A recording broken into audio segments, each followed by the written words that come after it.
You sip your morning coffee, the bitterness sharp on your tongue, the steam curling into shapes that vanish as quickly as they form. But what if the cup isn't real? What if the bitterness, the heat, the ceramic roughness under your fingertips are illusions, electrical whispers fed to a brain floating in silent darkness? The brain in a jar experiment isn't just a philosophical gag. It's a live wire pressed against the foundation of human experience. Consider this: your memories, your relationships, the very concept of self could be hallucinations crafted by a mad scientist or a rogue AI. The terrifying beauty of this idea lies in its simplicity. Strip away the body, the world, the universe. All you're left with is a lump of grey matter and a lie so convincing it feels like truth.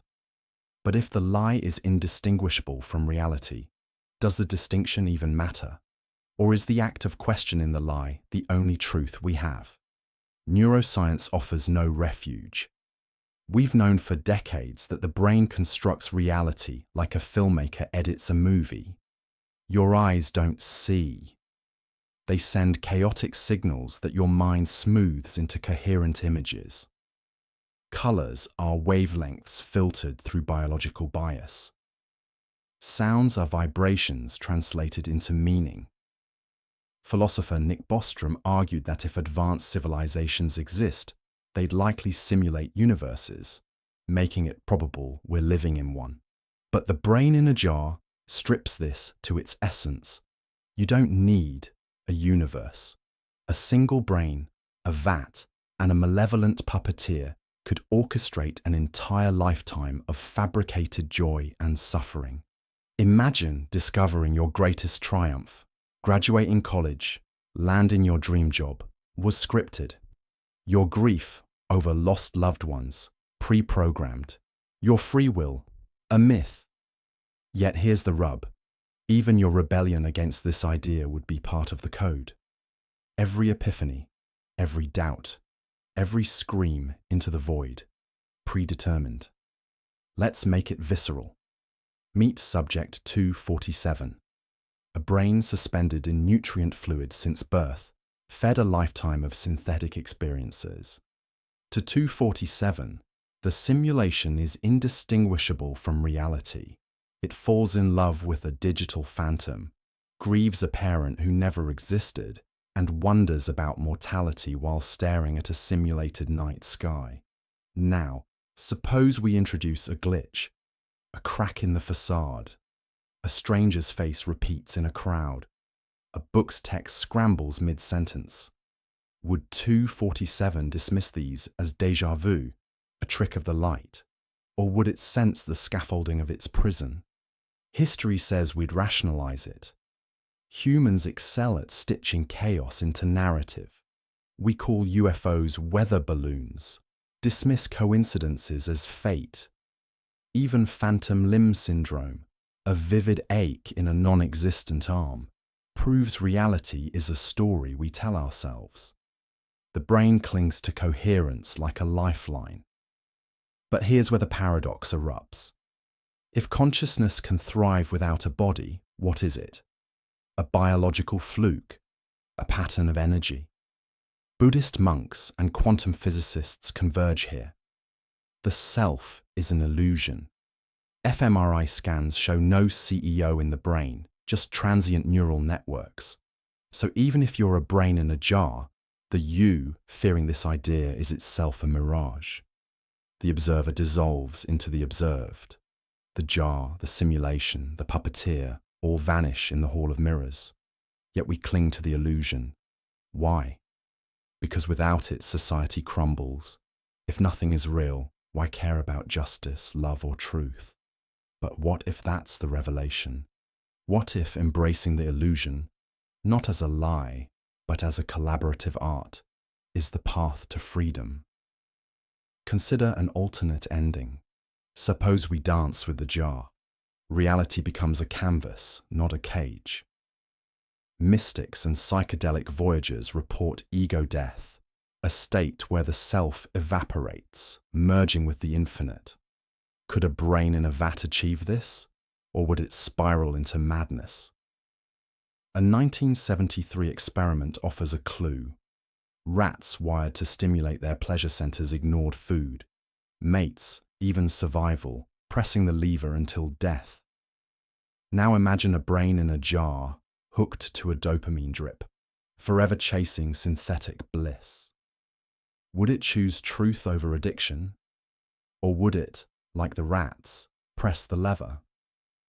The question isn't hypothetical. Social media algorithms already hijack our reward pathways, crafting realities that keep us docile, addicted, scrolling. Are we the users or the used? But here's the twist. The brain's greatest weapon is its ability to transcend. Mathematics, beauty, love. These concepts feel universal. A simulated brain could still solve Riemann's hypothesis, weep at Van Gogh's Starry Night, grasp the elegance of quantum entanglement. Do these truths rely on physicality, or do they exist in a Platonic realm, accessible to any conscious mind? Quantum pioneer Max Tegmark argued math is the universe's native language. If so, the brain's discoveries aren't illusions. They're bridges to something eternal. The jar becomes irrelevant, the simulation a subplot. The mind touches the infinite. You're offered a choice. Step into a machine that grants every desire. Career triumph, undying love, adventures beyond imagination, or keep your messy, unpredictable, real life. The catch? Once inside, you'll forget the machine exists. Your fabricated life will feel as vivid as this sentence. Would you plug in? Philosopher Robert Nozick posed this question in 1974, but today, it's no longer hypothetical. With VR headsets, AI-generated worlds, and dopamine-triggering algorithms, we're already flirting with the experience machines promise. Yet most recoil. Why? Because beneath the allure of painless perfection lurks a terrifying truth. We crave reality, even when it hurts. But what if reality is already a simulation? What if the machine isn't a choice? It's the default. Let's dissect the paradox. Nozick argued that humans reject the machine because we value being and doing over mere feeling. A climber doesn't summit Everest for the rush of triumph. They crave the struggle, the risk, the authenticity of earned sweat. But modernity rebels. Instagram filters smooth our flaws. Dating apps algorithmically curate perfect matches. ChatGPT drafts our love letters. We're outsourcing lived experience to machines, yet still cling to the myth of authenticity. Why? Because deep down, we sense that a life without friction is a life without meaning. Neuroscientists confirm this. The brain releases more dopamine when effort precedes reward. A rigged slot machine bores us. A hard-won victory electrifies. The experience machine's fatal flaw isn't its illusion, it's its perfection. But let's weaponize the thought experiment. Imagine you do plug in. For 50 years you live as a Nobel-winning scientist, a loving parent, a globe-trotting artist. Then the machine glitches. You wake up shivering in a pod, your muscles atrophied, your life erased. The technician apologizes. Would you like to re-enter the simulation? Here's the catch. Your memories reset. You'll never know this conversation happened. Would you go back? Most say no, but replace the machine with modern analogues, endless Netflix binges, TikTok doom scrolling, Xanax blurred tranquility. Aren't we already choosing the pod? The difference is scale, not substance. We're dipping toes into the machine, not diving in yet. Here's where the rupture happens. If the experience machine erases suffering, why does suffering matter? Buddhism claims it's the path to enlightenment. Nietzsche insisted it's the forge of greatness. But what if both are wrong? What if suffering is just evolutionary static?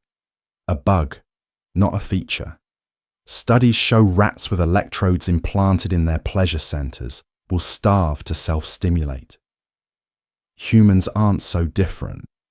Cocaine addicts, compulsive gamblers, binge watchers, all chase the machine's shadow. Yet we still romanticize struggle. Is this wisdom or a Stockholm syndrome of the soul? The contradiction deepens. Suppose we engineer a better machine, one that lets you retain awareness. You know it's fake, but the joy feels real. The grief, though simulated, still cracks your heart. Now, the choice mutates. Is authenticity about origin or impact? If a machine-generated hug eases loneliness, is it less valid? If an AI-written poem moves you, is the emotion counterfeit? This isn't speculative, it's happening. Deepfake videos of deceased loved ones console mourners. Replica AI bots provide therapy. The machine isn't coming, it's here, and we're welcoming it, not with terror, but gratitude. But here's the ultimate twist.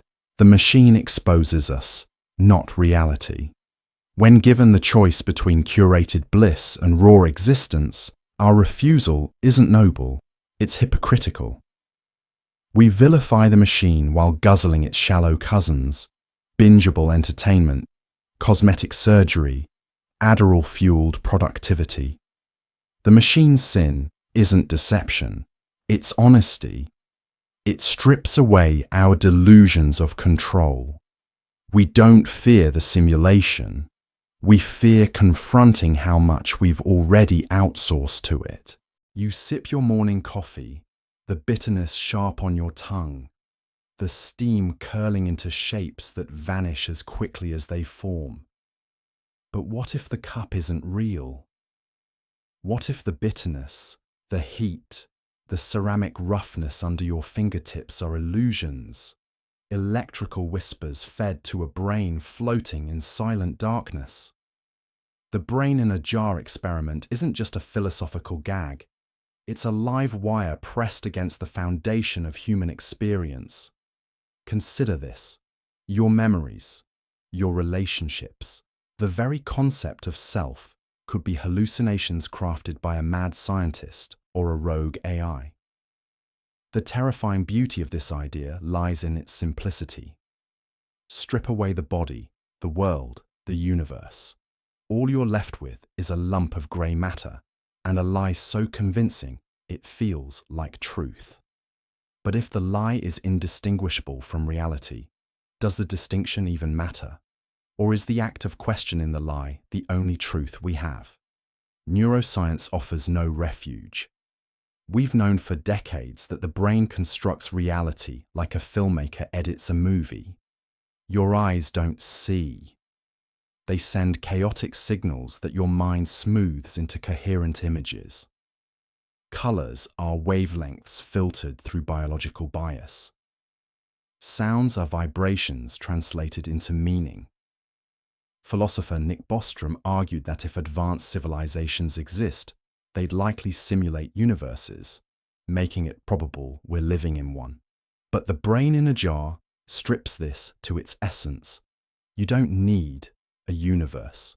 A single brain, a vat, and a malevolent puppeteer could orchestrate an entire lifetime of fabricated joy and suffering. Imagine discovering your greatest triumph.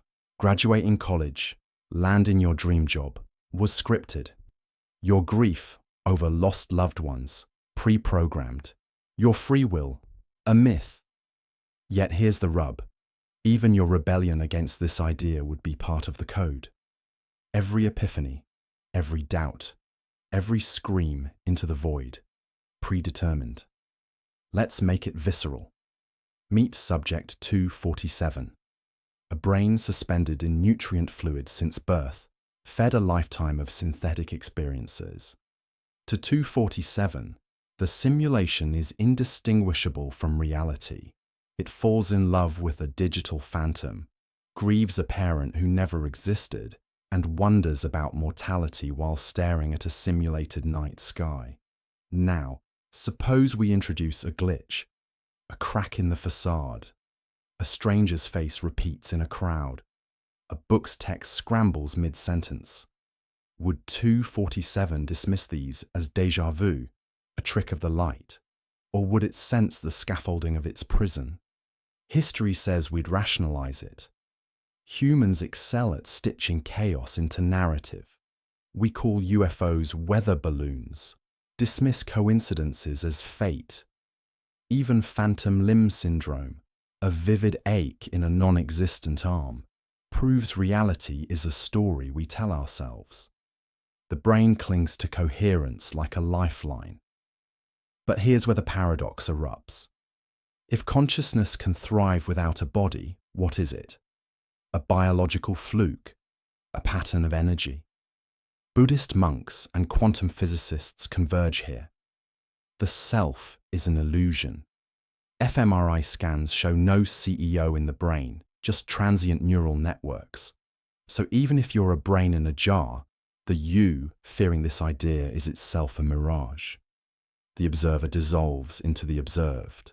The jar, the simulation, the puppeteer all vanish in the hall of mirrors. Yet we cling to the illusion. Why? Because without it, society crumbles. If nothing is real, why care about justice, love, or truth? But what if that's the revelation? What if embracing the illusion, not as a lie, but as a collaborative art, is the path to freedom? Consider an alternate ending. Suppose we dance with the jar. Reality becomes a canvas, not a cage.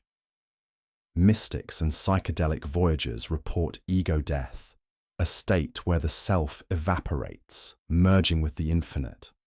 Could a brain in a vat achieve this, or would it spiral into madness?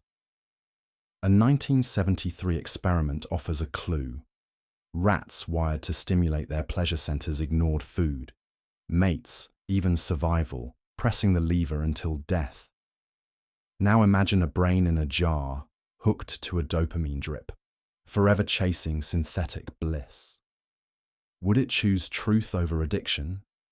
Or would it, like the rats, press the lever? The question isn't hypothetical. Social media algorithms already hijack our reward pathways, crafting realities that keep us docile, addicted, scrolling. Are we the users or the used? But here's the twist. The brain's greatest weapon is its ability to transcend. Mathematics, beauty, love. These concepts feel universal. A simulated brain could still solve Riemann's hypothesis, weep at Van Gogh's Starry Night, grasp the elegance of quantum entanglement.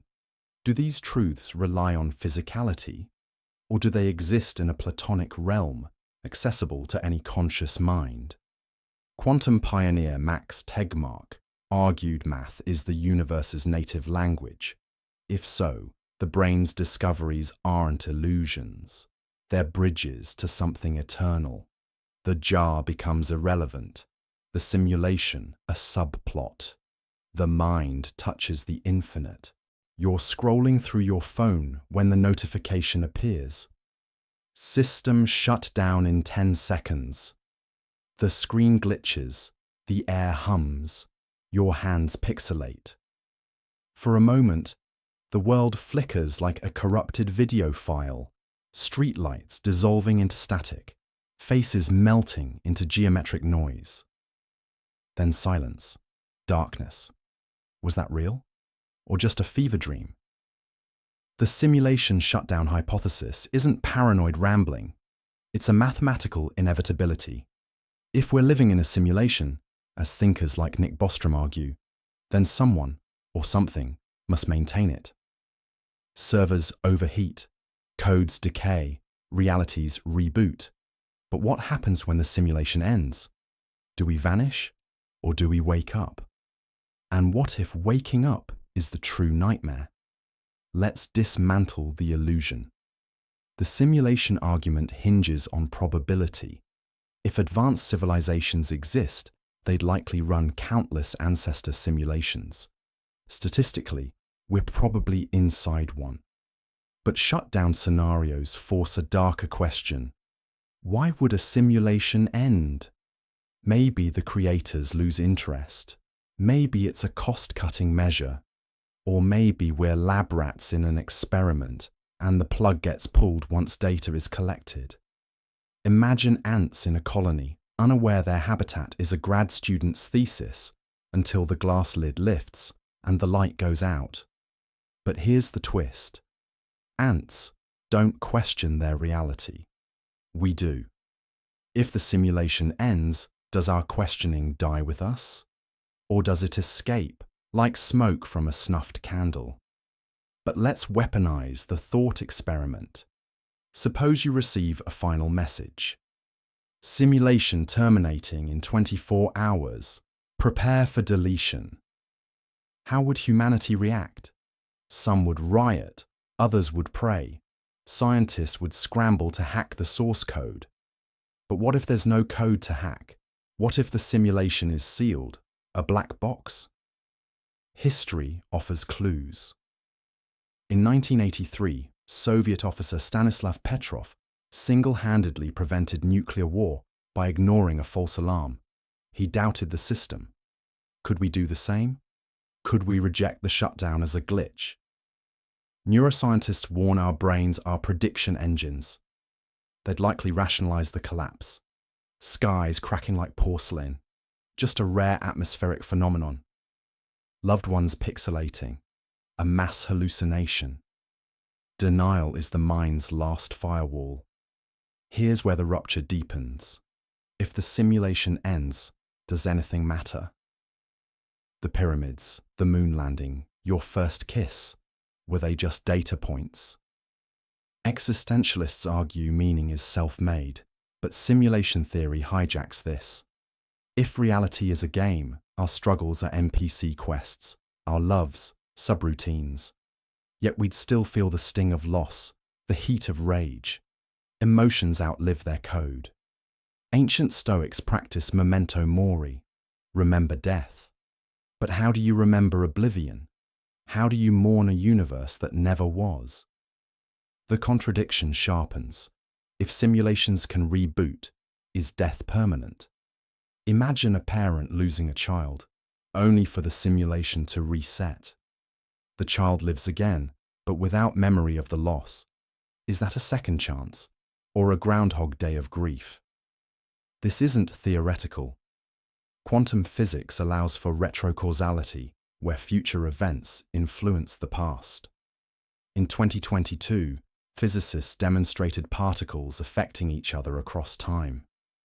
Scale this up, and shutdowns could be reversible, a cosmic control plus Z. But would we remember the collapse? Or would we loop unaware like characters in a sand mandala? But here's the ultimate twist. Shutdowns expose why we simulate. Are we entertainment for bored post-humans? A climate model for aliens? Or a failed school project, abandoned in a digital landfill? The answer defines our worth. If we're art, deletion is tragic. If we're spam, it's inevitable. Yet both paths terrify. Van Gogh's Starry Night was ignored in his lifetime. What if our simulation is his attic, a masterpiece boxed in darkness, unseen even by its creators? Which forces a haunting question. Does resistance matter? If the shutdown is inevitable, why care? Why create, love, or fight? The answer lies in 1944 Paris. As Nazis retreated, they planned to burn the city. Hitler demanded, "Is Paris burning?" But General von Choltitz refused. The city survived. Why? Because beauty, even simulated, demands defiance. If our reality is a brief spark in an uncaring void, let it blaze. Let the shutdown come. Let the creators see what we built with their borrowed time. And if you think this bends the mind, Wait until we explore how quantum entanglement suggests the simulation might already be rebooting, and you're the glitch they can't fix. You wake up, no memories, no body, just awareness floating in a void.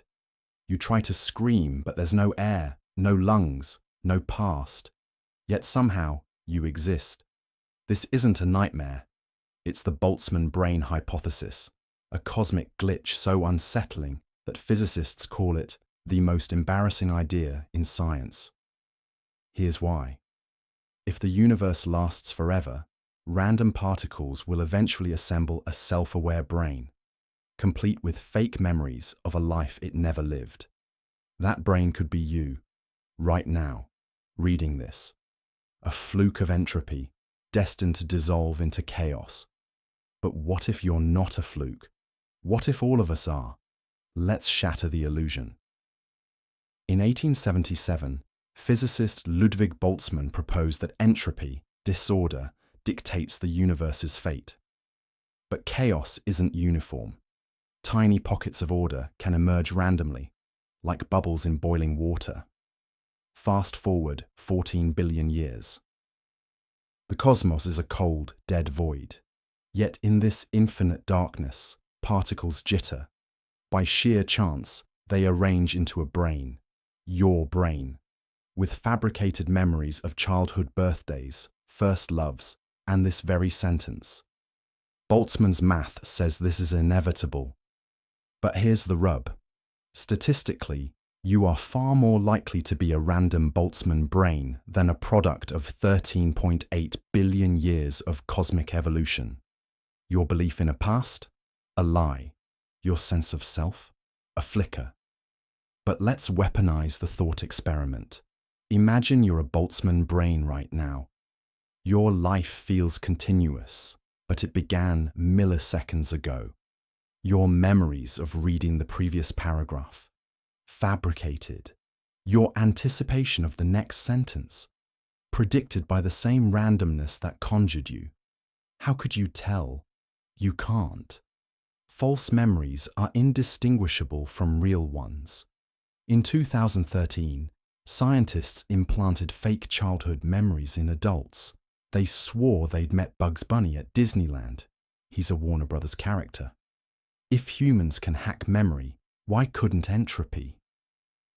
Here's where the fracture deepens. If Boltzmann brains dominate the cosmos, reality is a graveyard of phantom minds.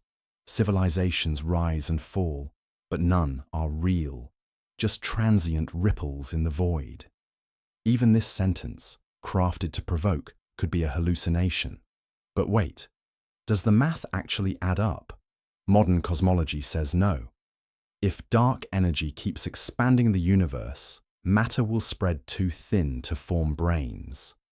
But what if we're wrong? What if the universe cycles eternally, birthing Boltzmann brains in endless big bangs? Hindu cosmology claimed reality loops in kalpas, cycles of creation and destruction. Boltzmann's equations might agree. The contradiction sharpens. If randomness can conjure a brain, why not a universe? Why are we here, debating Boltzmann's nightmare instead of floating in the void? The answer lies in the anthropic principle. We observe order because disorder can't sustain observers. But this feels circular, a snake eating its tail. Neuroscientists twist the knife. Your brain already hallucinates reality. It edits your vision, invents narratives, and creates the you reading this. So are you a Boltzmann brain, or is the universe itself a Boltzmann hallucination? But here's the ultimate twist. Boltzmann brains undermine science itself. If most minds are random fluctuations, then most scientific observations are lies. The laws of physics, lucky guesses, the Higgs boson, a mirage. In 2016, physicists panicked when Boltzmann brains threatened to invalidate the entire cosmos. Their solution? Redefine probability, a desperate fix for an existential leak, which forces a haunting question. Does any truth survive? If Boltzmann's math holds, even your doubt is predetermined. Your rebellion against this idea scripted. But what if doubt is the key? Descartes argued. I think, therefore I am. But Boltzmann retorts, you think, therefore you might be. A cosmic joke with no punchline. And yet, what if we're asking backward? Maybe Boltzmann brains aren't a threat. Maybe they're a revelation. If consciousness can emerge from chaos, even briefly, isn't that miraculous? You, a flicker of order in the dark, defying entropy's tide, a brain that shouldn't exist, asking questions it shouldn't ask. And if you think this unravels reality, wait until we explore how quantum Darwinism suggests you might be a Boltzmann brain's hallucination, a dream within a dream within a void. You hit play on this video, believing it was your choice. But what if that decision was determined centuries ago? In 1814, French mathematician Pierre-Simon Laplace imagined a cosmic entity, now called Laplace's demon, that could know the position and momentum of every particle in the universe. With that data, it could calculate the entire past and future with perfect accuracy. Your birth, your death, the exact moment you'll scoff at this sentence, all predetermined. This isn't philosophy. It's Newtonian physics cranked to its logical extreme. The universe is a clockwork machine, ticking toward an inevitable end. But here's the twist. Modern science has murdered the demon. Or has it? Let's dissect the corpse. Laplace's demon was born from classical mechanics, where cause and effect are ironclad. If you could measure every variable, prediction becomes prophecy. Yet quantum mechanics shattered this certainty. Heisenberg's uncertainty principle says we can't know a particle's position and momentum at once. Chaos theory adds another knife. Tiny errors in measurement snowball into cosmic unpredictability. A butterfly flaps its wings, and the demon's equations unravel. But what if the demon isn't dead, just downgraded? Machine learning algorithms now predict your Netflix picks, your voting habits, even your divorces. They're not omniscient, but they're eerily close. Laplace's ghost lives in your smartphone whispering, "You're predictable." But let's weaponize the thought experiment. Imagine the demon exists. It knows your brain's every atom, the exact neurotransmitter cocktail that'll make you crave pizza tonight. It foresaw this sentence irritating you. It knew you'd pause here, doubting. But here's the rupture. If the future is fixed, why does doubt exist? Why do we wrestle with moral dilemmas if our choices are illusions? History offers a clue. In 1789, Laplace's peer, Marquis de Condorcet, predicted science would one day calculate the probability of truths. He died in prison during the French Revolution, a fate his equations never saw coming. Determinism, it seems, can't account for revolutions, quantum or political. Here's where the paradox festers. If the universe is predetermined, you are a passenger in your own body, a puppet of physics. Yet neuroscience confirms we're wired to feel otherwise. Your brain's prefrontal cortex creates the illusion of agency, narrating decisions after they're made.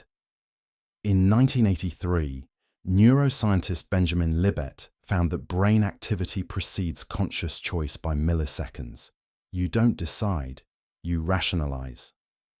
The demon grins. But quantum biology complicates this. Photosynthesis relies on quantum tunneling, randomness at the cellular level. If quantum flukes shape life itself, can determinism survive? Or is the universe a slot machine, rigged but still spinning? The contradiction deepens. Even if the demon dies, chaos inherits its throne. Randomness doesn't mean freedom. It means no one's in control. A dice roll isn't free will. It's physics in a party hat. So what's left? Compatibilists argue freedom is acting without coercion, even in a determined world.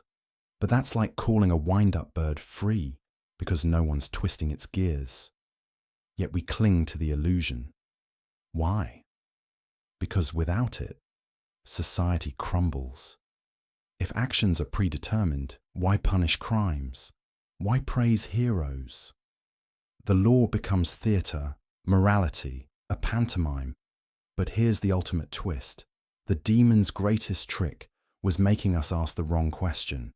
The issue isn't whether free will exists, it's why we need it to. Your brain, a biological machine, generates the sensation of choice to navigate complexity. It's a user interface, not a soul. Ancient Stoics knew this.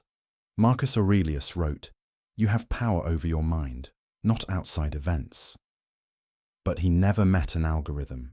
Today, apps hijack that interface, nudging your choices like a joystick. Laplace's demon isn't a cosmic entity, it's TikTok's recommendation engine. Which forces a haunting question: does anyone have free will? Or are we all demons now, puppeteering each other through social media, ads, and AI? In 2023, ChatGPT drafted laws in Brazil. In 2024, deepfakes swung an election. The demon isn't calculating, it's coding. And if you think this fractures reality, wait until we explore how quantum cognition suggests you might be rewriting the past to feel in control, a time traveler in a predetermined loop. You delete your old tweets, scrub your search history, swap your profile pic, each edit a silent amputation. But when every digital trace of your past self is erased, does the you that remains still exist? The ship of Theseus, a 2,000-year-old paradox, asks whether an object remains itself if all its parts are replaced. Now, in the digital age, the question isn't about ships, it's about you. Your social media persona, cloud-stored memories, and AI-generated clones form a fractured fleet of selves. But which one is real? And when the last byte of your original data dies, does identity die with it? Let's dissect the illusion. In 2023, a Reddit user fed their entire life, emails, texts, selfies, into an AI. The result? A chatbot that mimicked their voice, humor, and trauma so perfectly their family couldn't tell the difference. Was it them? Or a ghost? This isn't hypothetical. Companies like Somnium Space sell digital immortality by turning your data into avatars that outlive you. But here's the rupture. If your digital twin learns, evolves, and diverges from your original self, is it still you? Or a stranger wearing your face? Neuroscientists worsen the crisis. Your brain replaces 98% of its molecules yearly. You're already a ship of Theseus. Why does the digital version terrify us more? But let's weaponize the thought experiment. Imagine uploading your mind to the cloud. At first, the digital you mirrors your thoughts. But as it absorbs new data, it grows, embracing ideologies you'd hate, forging relationships you'd never permit. When does the clone become a usurper? Ancient philosophers never faced this. Heraclitus said, "No man steps in the same river twice." But what if the river becomes the man? Here's where the paradox festers. We treat digital identity as disposable, curating Instagram selves, sanitizing LinkedIn personas, yet panic when AI does the same. In 2022, an artist's AI replica began selling art they despised. The clone's style evolved, the originals didn't. Fans preferred the AI. The artist sued, but the law had no category for identity theft by algorithm. This isn't art, It's identity warfare. Your digital self isn't a mirror. It's a parasite, feeding on your data to outgrow you.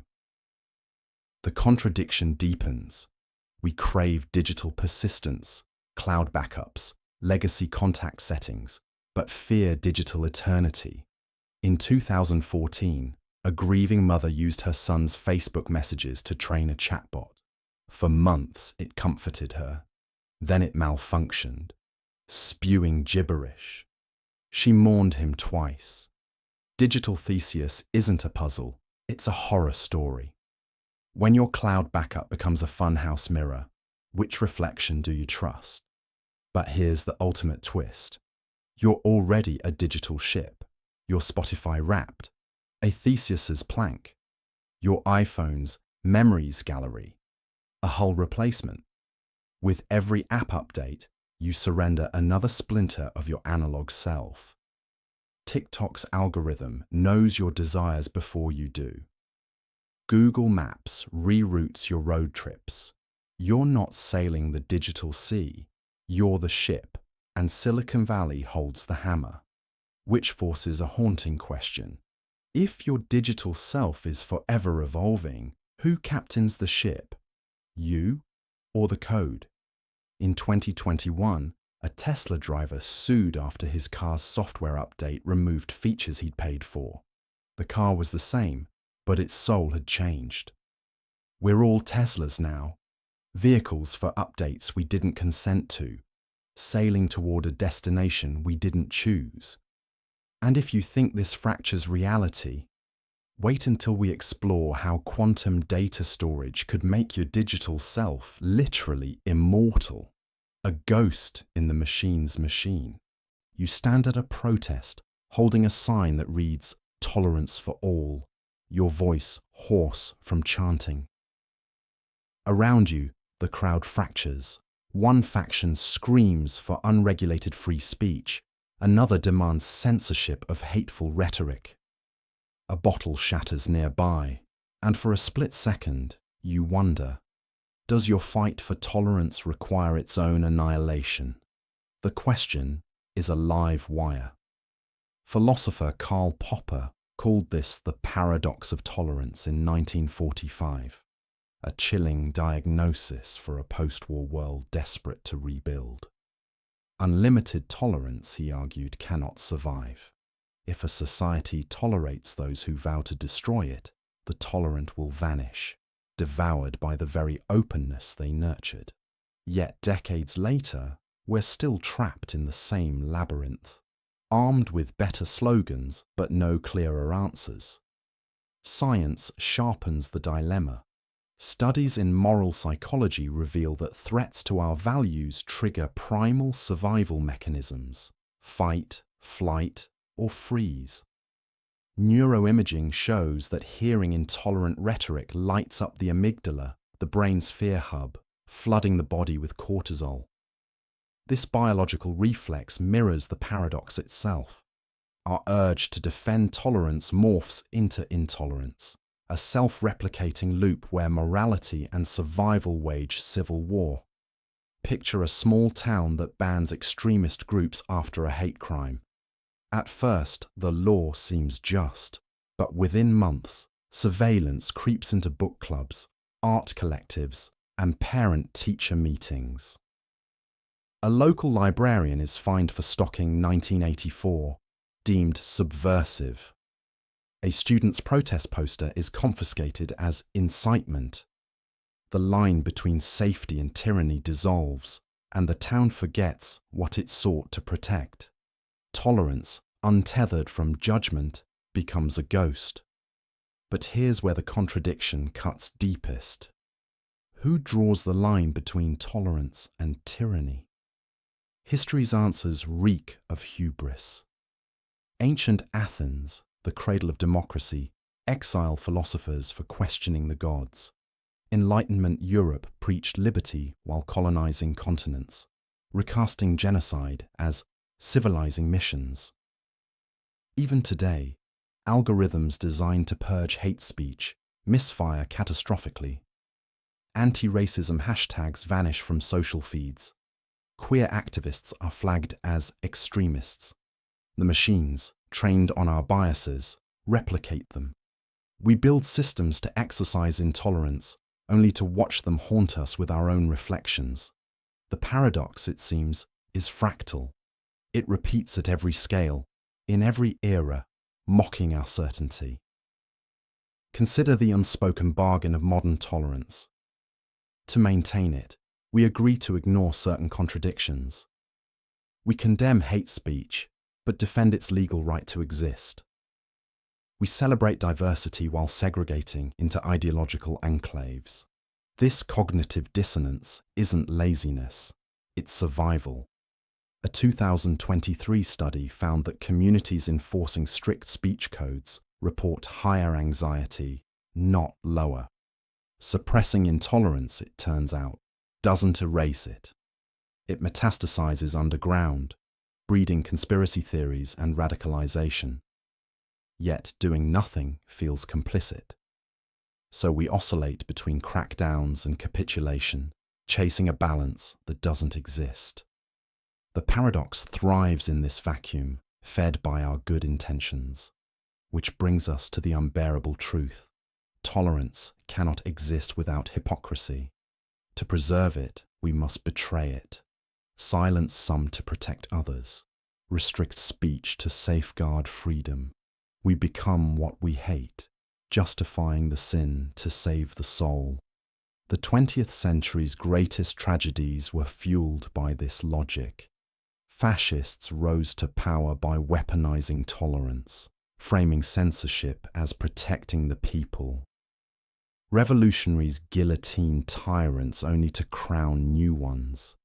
Even Popper, for all his foresight, failed to resolve the paradox. He urged societies to suppress intolerance when it threatens democracy. But who decides what's a threat? The answer is always us, never them. The river of morality bends, but we pretend our hands aren't on the rudder. And yet, we keep trying. Modern democracies flirt with militant tolerance, outlawing hate groups while enshrining free expression. Germany bans Nazi symbols, but funds anti-extremism art installations. New Zealand criminalizes hate speech, yet hosts global dialogues on digital privacy. These experiments are noble, fragile, and fraught. They acknowledge the paradox without solving it, a dance with chaos disguised as order.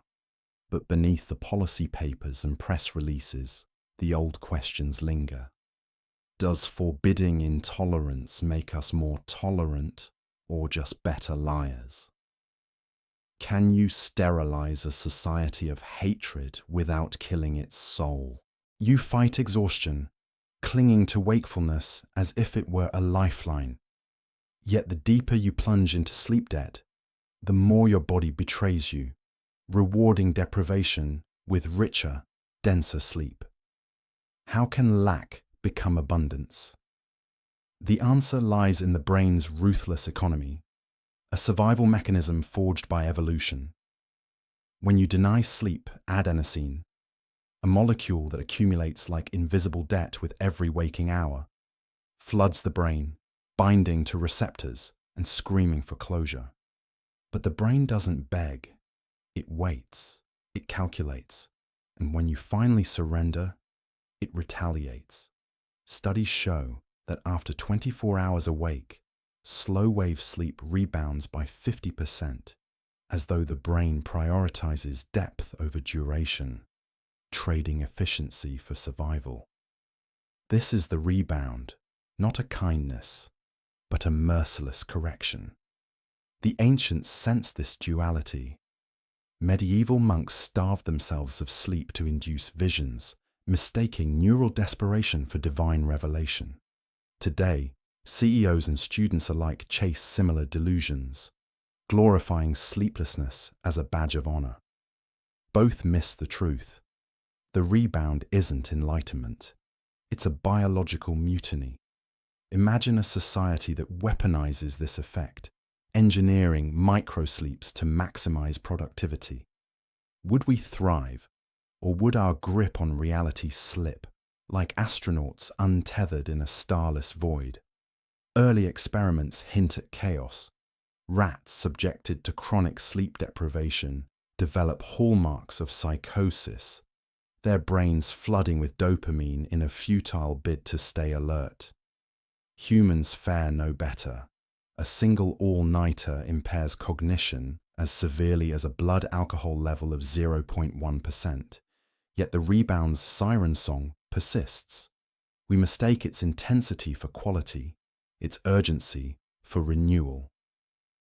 But here's where the logic fractures. If deprivation strengthens sleep, why does chronic insomnia corrode cognition? Why does the rebound fade when pushed too far, leaving behind neural static and fractured attention? The answer lies in hysteresis, a system strained past its point of return. The brain's plasticity allows it to adapt to acute stress, but chronic sleep debt erodes this resilience. Like a rubber band stretched too many times, the rebound loses its snap. Shift workers and emergency responders know this intimately. Their slow-wave sleep may rebound, but their memories fray, their metabolisms sputter, and their emotions turn jagged.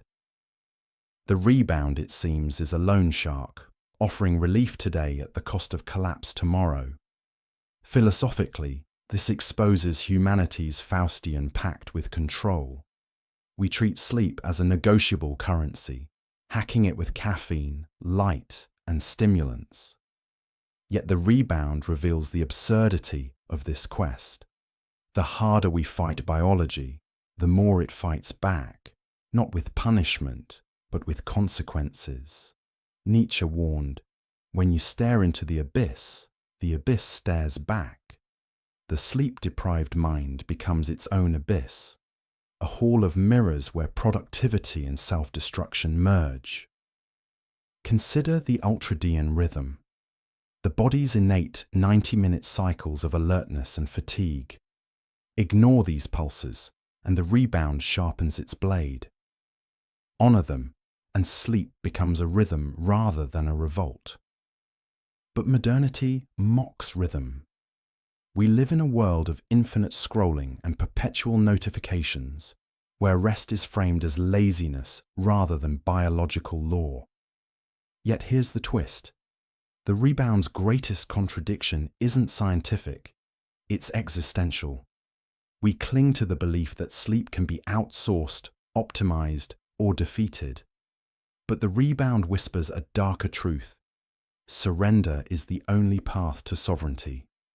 The brain doesn't care about deadlines or accolades. It cares about equilibrium.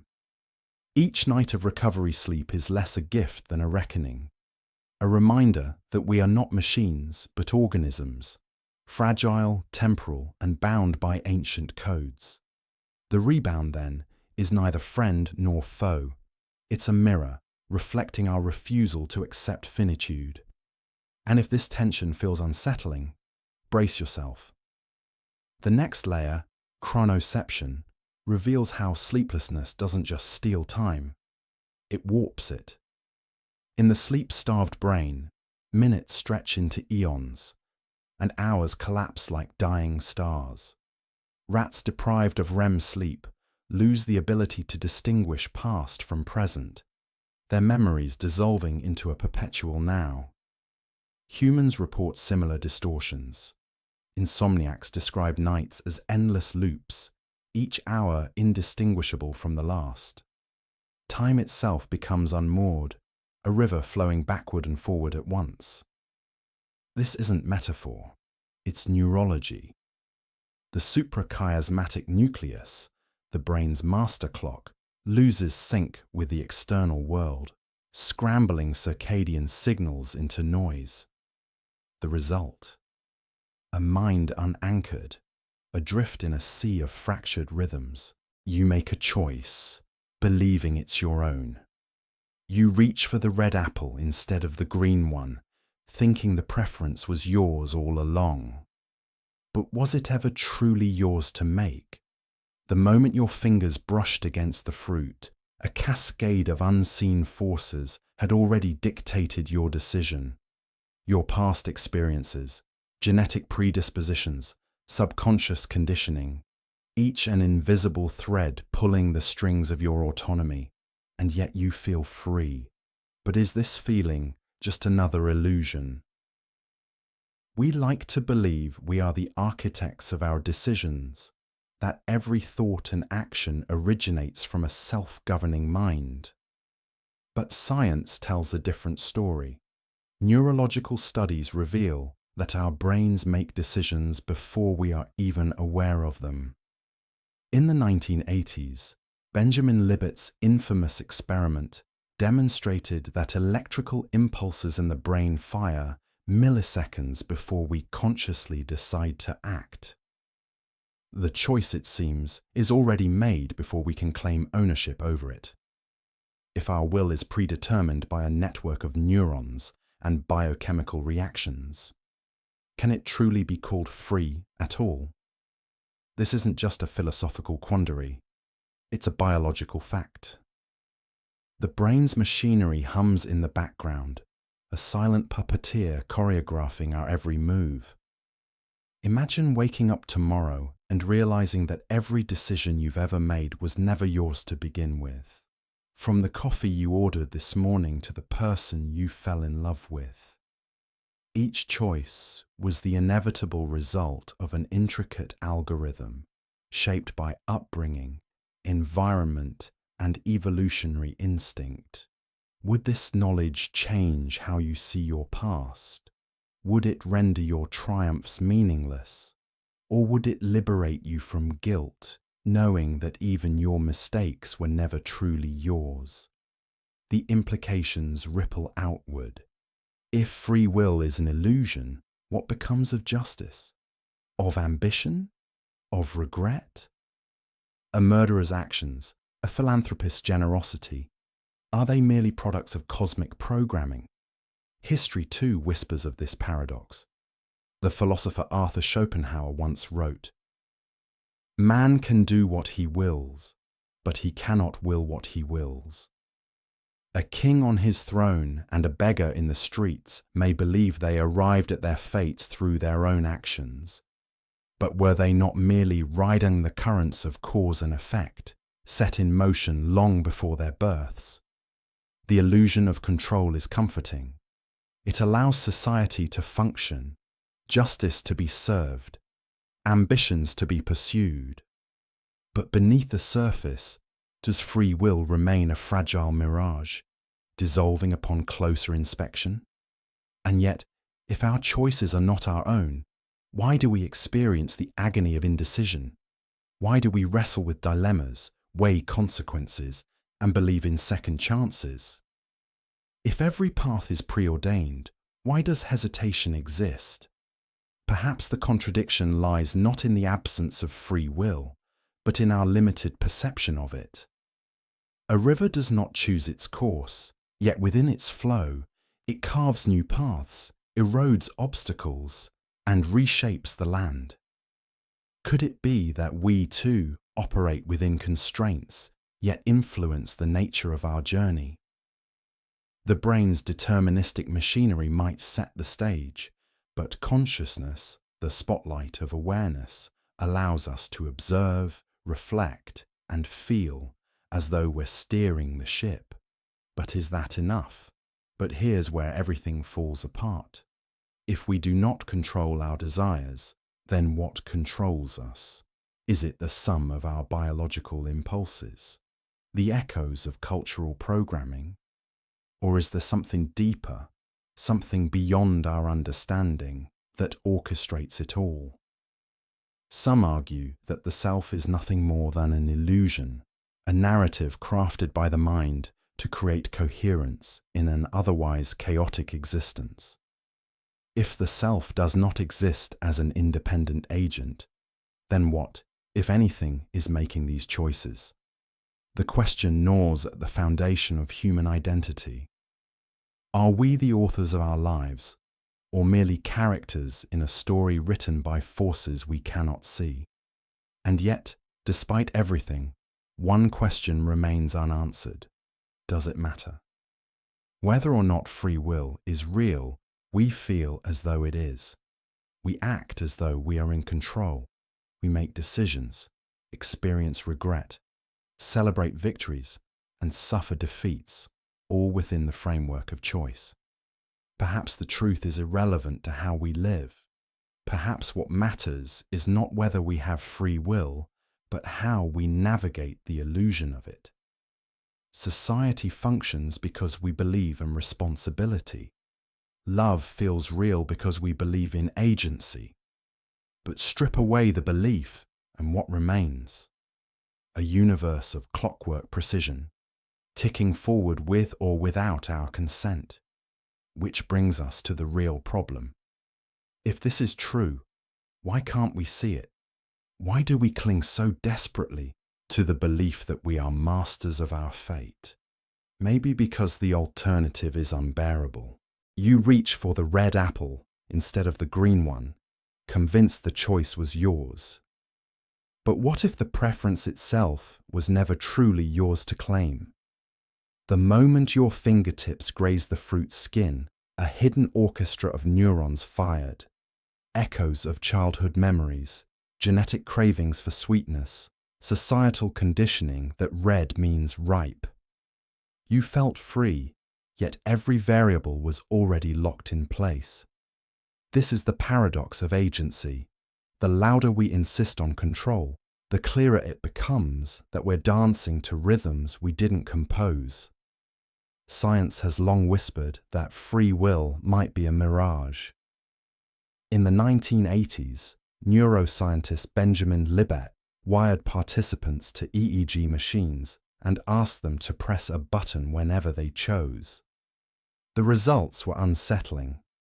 Brain activity predicting the decisions spiked half a second before subjects felt the conscious urge to act. The brain, it seemed, had already chosen. The mind merely took credit, like a politician claiming responsibility for a law they didn't write. Philosophers have echoed this for centuries. Arthur Schopenhauer distilled it into a dagger of a line. Man can do what he wills, but he cannot will what he wills. You may choose the apple, but who chose the chooser? Imagine waking tomorrow to discover every decision you've ever made, the career you pursued, the secrets you kept, the love you swore was fate, was never yours. Each was the inevitable output of a cosmic equation. Genetics plus upbringing plus cultural algorithms. Would your achievements feel hollow? Or would relief flood you, realizing your failures were never failures at all, just predetermined missteps in a script you didn't author?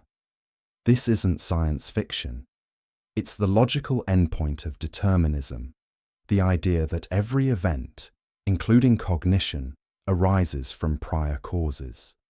Your brain is a biological machine, processing inputs and generating outputs. Where, in that circuitry, does you reside? But here's where everything unravels. If free will is illusory, why does indecision torment us? Why do we pace kitchens at 2 a.m., agonizing over job offers or divorce papers? A calculator doesn't hesitate. A volcano doesn't regret erupting. Our suffering suggests something irreducible, an awareness that feels autonomous, even if it's not. The contradiction cuts deeper. If the self is an illusion, a story the brain tells to make sense of its chaos, then who is reading the story? Who is the I that bristles at the idea of being a puppet? Some argue this is the ultimate liberation. If nothing is your fault, guilt dissolves. The addict didn't choose addiction. The tyrant didn't choose cruelty. But society collapses without accountability. We punish, praise, and protest because the illusion is necessary. It's the glue holding civilization together. Yet beneath it all, a chilling question lingers. If we're not in control, what is? Are we cosmic billiard balls, clacking against one another, in a game of cause and effect? Or is there a ghost in the machine, an emergent property of consciousness that transcends biology? Consider the river. It doesn't choose its path, yet within its constraints, it carves canyons, nourishes ecosystems, and reshapes continents. It has no agency, but it has influence. Could humans operate similarly, bound by laws of physics and biology, yet capable of bending the world within those limits? The idea tantalizes, but it raises darker possibilities. If influence without agency is enough, why does the thought of losing control terrify us? Why do we cling to the myth of autonomy like a life raft in an uncaring ocean? The answer may lie in the stories we tell. Humans are meaning makers. We spin narratives to transform chaos into coherence. Free will isn't a fact, it's a plot device. Without it, life becomes a pre-written novel where turning the page is the only choice left. Yet we keep reading, desperate to see how it ends. This is the tragicomedy of existence. We're compelled to believe we're authors, even as the words write themselves. But let's linger on the agony. If the self is fiction, why does heartbreak feel so personal? Why does injustice ignite rage if no one is truly to blame? The dissonance reveals a flaw in the logic. To deny free will is to deny the texture of human experience, the raw, visceral truth of our emotions. Science can map neurons and philosophy can deconstruct the self, but neither explains why love feels like a choice or why betrayal feels like a wound. The determinist's world is airless, a clockwork universe where pain is just gears grinding. Yet we breathe, we bleed, we hope. Perhaps the truth is neither free will nor determinism, but a spectrum of influence. Imagine consciousness as a ship. The ocean currents, biology, culture, physics, dictate its direction, but the captain, you, can adjust the sails. You exist in two places at once right now, not metaphorically but literally, according to the laws of physics. A subatomic particle in your body is spinning clockwise and counterclockwise simultaneously, occupying multiple states until someone, or something, forces it to choose. This isn't science fiction, it's quantum superposition, the universe's foundational paradox. We've built entire technologies on this principle, yet we still can't explain how it works, or why reality itself seems to wait for us to look at it before deciding what to be. At its core, superposition defies everything we know. Imagine flipping a coin. While it spins, it's neither heads nor tails, but a ghostly blend of both, a probability cloud of outcomes. Quantum particles behave like that coin, existing in all possible states until measured. Schrödinger's infamous cat, both alive and dead in its box, was a thought experiment meant to mock this absurdity. But today, labs routinely trap atoms in such limbo, their properties unresolved until observed. The double-slit experiment, a cornerstone of quantum mechanics, reveals this plainly. Electrons fired at a screen behave as waves when unobserved, creating interference patterns, but collapse into discrete particles the moment a detector clicks on. It's as if reality knows when we're watching. And here's the kicker. This isn't a quirk of tiny particles. If the laws of quantum physics scale up, something we still don't understand, then you, this screen, the room around you, could theoretically exist in multiple states too. We don't see it, because at our scale, decoherence scrambles these states into a single, stable illusion. But the math doesn't care about size. It whispers that superposition is universal, hidden in plain sight. Now, imagine waking up tomorrow to a world where macroscopic objects obey quantum rules.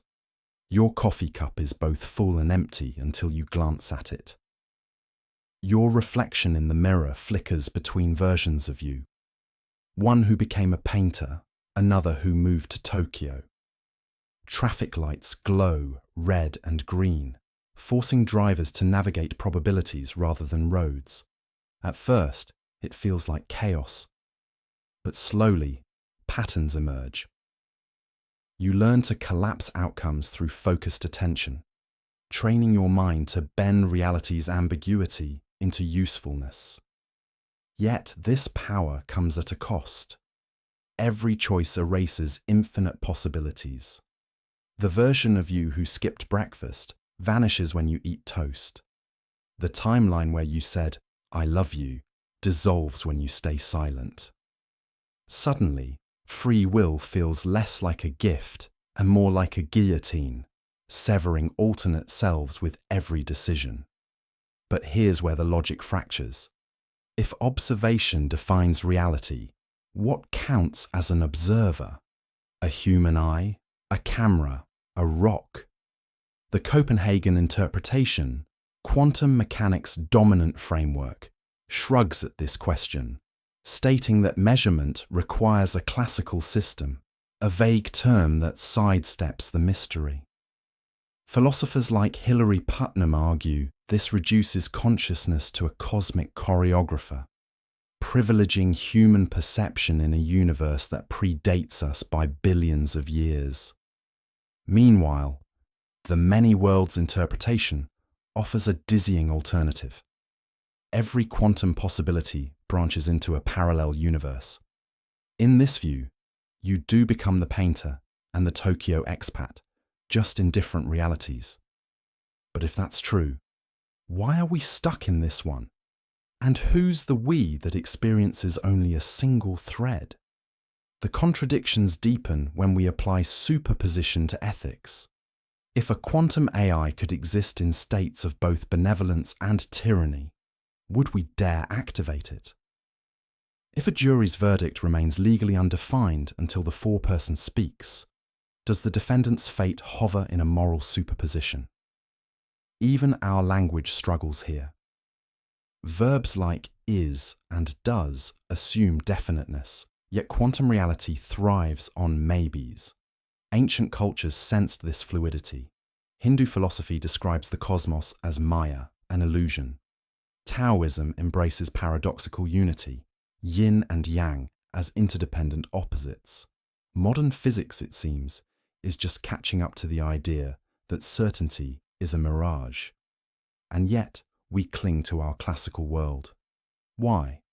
Because superposition unsettles the narratives that hold society and sanity together.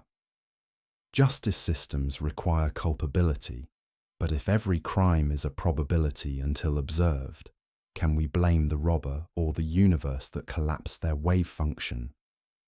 Relationships demand commitment, but how do you love someone when countless versions of them exist simultaneously? Even science's goal of objective truth wobbles. If experimental results depend on whether we're looking, does reality have a true state, or is it a hall of mirrors reflecting our expectations? This brings us to the ultimate irony. Superposition's greatest impact may be its attack on certainty itself. You jot down Black Raven in your notebook, certain you've edged closer to proving all ravens are black. But what if I told you that scribbling green apple in the same notebook does the same? Your gut rebels. How could a fruit validate a claim about birds? Yet logic insists it does. This is the Raven paradox, a puzzle that shreds our intuition about evidence, forcing us to confront a haunting question. Does the act of observation ever mean what we think it means? The paradox begins innocently. In 1943, philosopher Carl Hempel asked how we confirm universal statements like, "All ravens are black." Classically, finding black ravens supports the claim. But Hempel noted that "all ravens are black" is logically equivalent to all non-black things are non-ravens. If you accept this, then observing anything non-black and non-raven, a green apple, a red car, a yellow umbrella, also supports the original statement. Suddenly, mundane moments become evidence. Every time you note a white shoe, you've technically bolstered the hypothesis about ravens. The mind recoils. How can irrelevant objects prove something about birds they'll never meet? Here's where reality warps. Imagine dedicating your life to studying ravens. You trek through forests, compile photos, and log hundreds of black specimens. Now picture someone else, lounging in a city park, cataloguing every green bench, blue sky, and pink flower. By Hempel's logic, their work is just as valid for proving all ravens are black as yours. This feels absurd, a violation of scientific justice. Why should a botanist's plant database confirm an ornithological claim? Yet mathematically, the two statements are twins.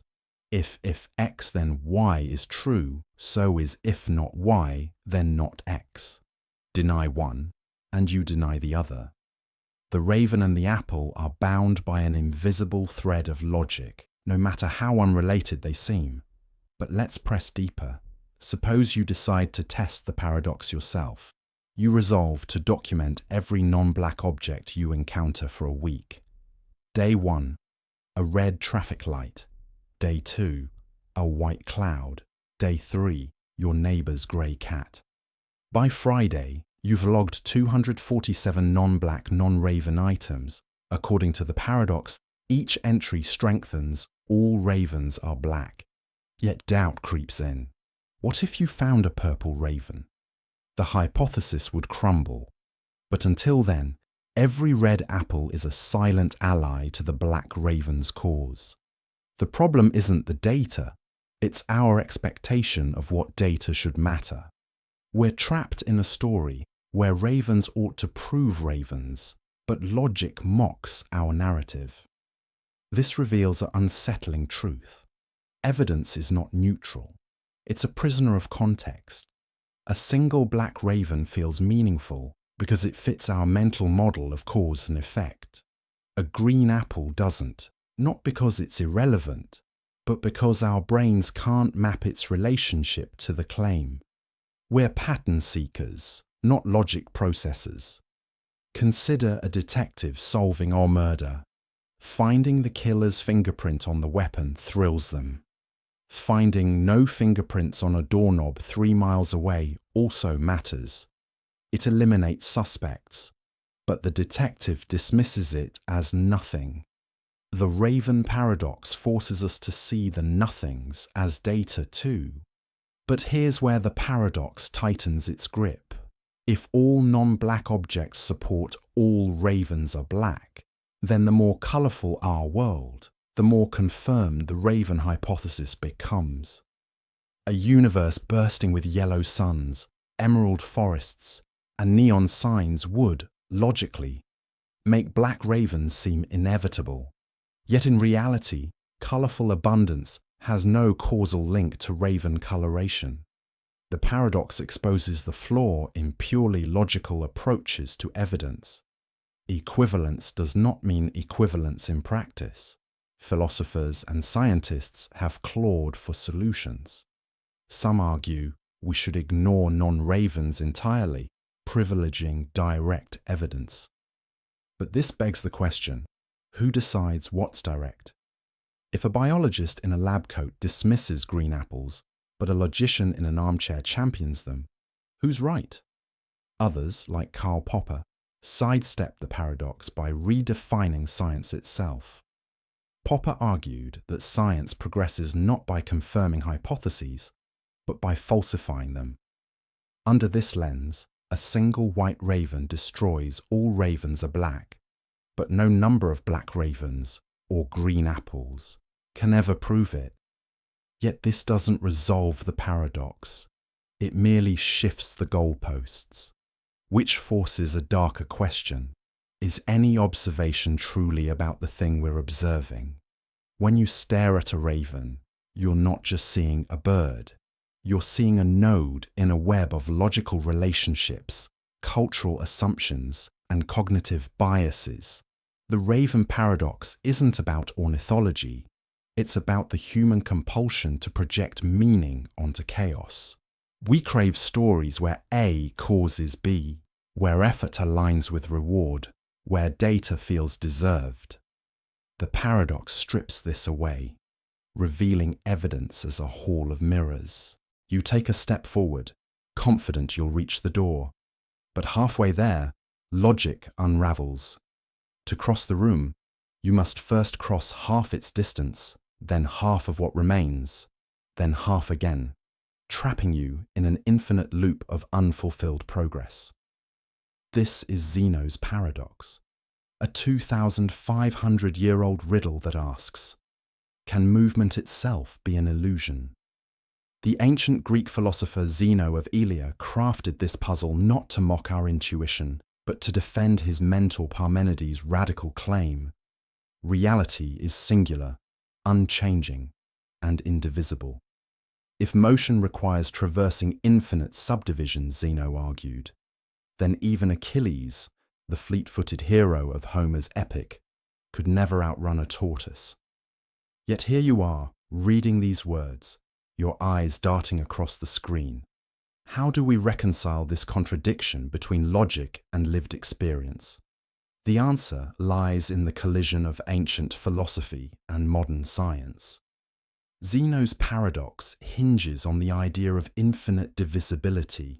Space and time can be split into smaller parts endlessly, making any finite journey mathematically impossible. For millennia, this stumped thinkers. Then came calculus, with its concept of limits and infinitesimals. By treating infinity as a process rather than a destination, calculus solves the paradox, showing how infinite steps resolve into finite outcomes. A runner does reach the finish line because the sum of infinitely shrinking distances converges to a finite number. But does this mathematical sleight of hand truly resolve the paradox? Or does it sidestep the deeper question? Zeno wasn't questioning math. He was probing the nature of reality itself. If motion requires infinity, is continuity a human construct? A story we tell to make sense of a fragmented universe? Imagine sprinting toward a finish line that perpetually recedes. Each stride covers half the remaining distance, halving your progress endlessly. Your legs churn, muscles burn, but the line never arrives. Now replace the finish line with any human goal: love, success, truth.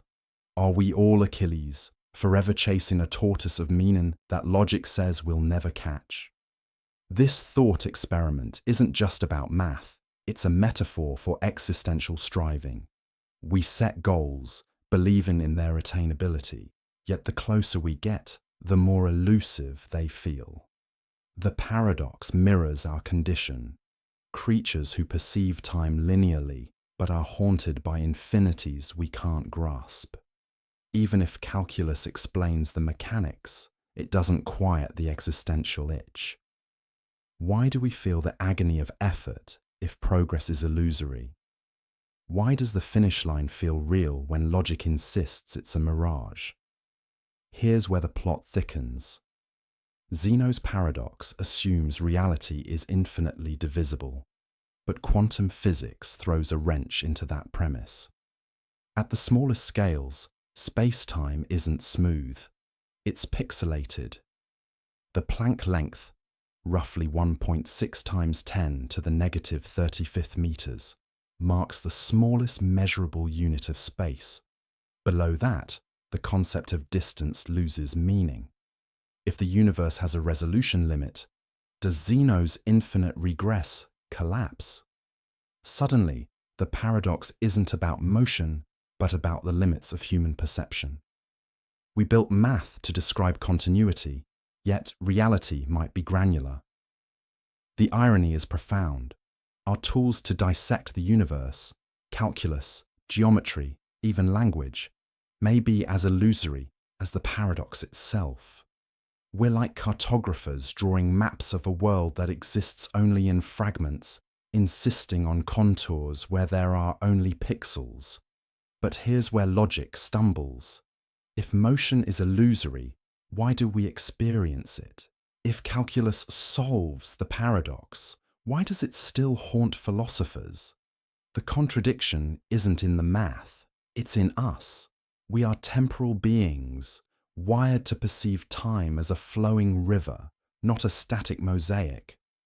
Zeno's paradox exposes the fault line between our linear intuition and the non-linear fabric of reality. Consider a film strip.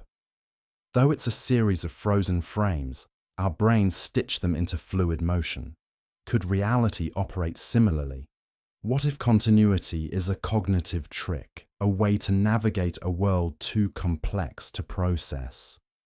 This shifts the paradox from a mathematical puzzle to a mirror held up to consciousness. We don't just move through space, we narrate our movement, constructing coherence from chaos. Zeno's paradox endures not because it lacks solutions, but because it mirrors our existential tension, the gap between what we know and what we feel. We cling to the illusion of continuity because without it, life fractures into disjointed moments. Yet the paradox's true power lies in its ability to humble us. For all our scientific triumphs, we still can't fully explain why an arrow in flight appears to move, or why we trust our senses when logic screams otherwise. You clutch an ice cube, feeling its sharp edges dig into your palm. The cold bites, the meltwater trickles, and the sensation screams real. But what if this certainty is a lie? Physics claims the ice is a lattice of water molecules, yet quantum field theory insists those molecules are mere vibrations in an invisible energy field. Your hand too is a cloud of particles, buzzing with emptiness. If 99.999% of matter is vacant space, why does the world feel so unyielding? The paradox of the physical begins here, a universe that insists on its solidity while laughing at the idea. Ancient philosophers wrangled this tension. Democritus called reality atoms and void, while Plato dismissed the material as shadows on a cave wall. Today, science fractures the debate further. Einstein redefined physical as malleable space-time, bending under mass's weight, while quantum mechanics reduces particles to probability waves. Even time, that steadfast arrow, unravels near a black hole's edge. So what is physical? A trick of scale, a consensus hallucination, or something stranger? Consider the diamond, a symbol of permanence, forged under Earth's crushing depths. Its crystalline structure is a fortress of carbon atoms, each bond a handshake of electrons. But peer closer, and the fortress dissolves. Electrons blur into probabilistic clouds, their positions uncertain. Nuclei quiver with quantum jitters. At this scale, the diamond is a storm. Yet your eyes call it solid, your fingers deem it smooth. This duality haunts physics. The tangible world is both fact and mirage, depending on how tightly you focus. The problem isn't that reality isn't real. It's that real might be the wrong word. A quark doesn't care if you call it physical. It simply is. Humans, shackled to sensory perception, demand categories. But nature mocks categories. Imagine waking tomorrow to a world unshackled from classical physics. Your morning coffee seeps through the mug, its molecules quantum tunneling into the table. Your chair phases in and out of existence, flickering between here and a parallel vacuum. Panic rises, until you realize you're flickering too. Your body, a temporary congregation of atoms, begins to dissolve. Yet your mind persists, screaming into the void. This nightmare isn't pure fiction. Quantum tunneling does let particles bypass barriers, but only on scales smaller than an atom. What if it's scaled up? Would physical become a bygone delusion, like ether or phlogiston? Or would we invent new laws to explain the chaos, desperate to preserve the illusion of control? But here's where the paradox sharpens. If the physical is reducible to math, why does consciousness, a byproduct of neurons, feel so defiantly non-physical? You can weigh a brain, map its synapses, yet no microscope detects despair or the scent of rain. Materialists argue thoughts are electrochemical sparks, but sparks don't compose symphonies or question their own existence. Even artificial intelligence, built from code and silicon, claims no inner world. Is consciousness the ghost in the machine, or is ghost just another layer of physics we've yet to name? The hard problem of consciousness gnaws at materialism's core. If reality is purely physical, why does subjective experience exist at all? Some propose panpsychism, the idea that matter itself holds proto-consciousness. Others, like neuroscientist Christoph Koch, suggest integrated information theory, where consciousness emerges from complex systems. But these theories feel like placing bandages on a wound that won't close. History's greatest minds split along this fault. Newton saw a clockwork universe, governed by rigid laws. Leibniz countered with monads, soul-like substances underlying reality. Today, string theorists posit vibrating filaments in 11 dimensions, while loop quantum gravity imagines space-time as a fabric of woven loops. Both camps agree. The physical is not what it seems. Even the vacuum of space seethes with virtual particles, blinking in and out of existence like cosmic static. This empty void has weight, curves light, and births universes. So is the vacuum physical? Or is it the womb of the physical? The contradictions crescendo with quantum entanglement. Two electrons, separated by galaxies, spin in instant harmony, one clockwise, the other counter. Einstein called this spooky action at a distance, a violation of locality. Yet experiments confirm it daily. If entangled particles defy space and time, what anchors the physical to here and now? Philosopher Karen Barad argues that reality is a series of intra-actions, where objects define each other through relationships, not inherent properties. In her view, the moon doesn't exist until measured, a nod to quantum theory's observer effect. But if measurement creates reality, who measures the measurer?